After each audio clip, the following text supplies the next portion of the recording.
Hi, everyone, and welcome to week 9 of Succession Law.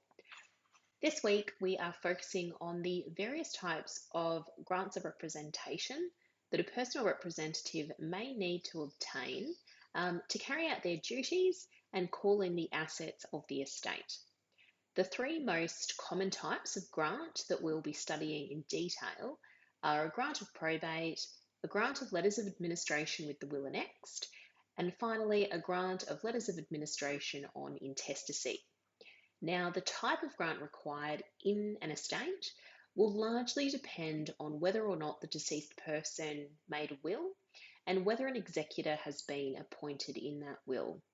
On a more practical level, the assets forming part of an estate may also determine whether or not a grant of representation is required.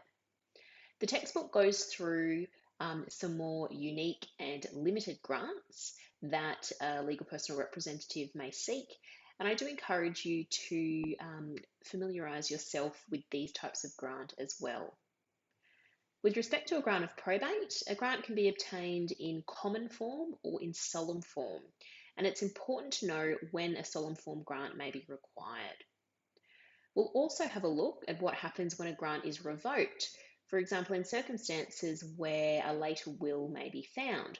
And we'll also have a look what the implications are of a grant being revoked, both for the legal personal representative and for third parties.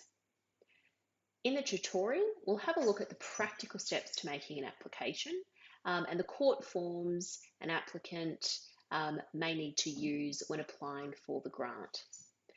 As I've said in previous weeks, week 9 is a practical week, and I do encourage you to undertake some of your own research to further your understanding of what's required to obtain a grant and also the different types of grant that may be obtained.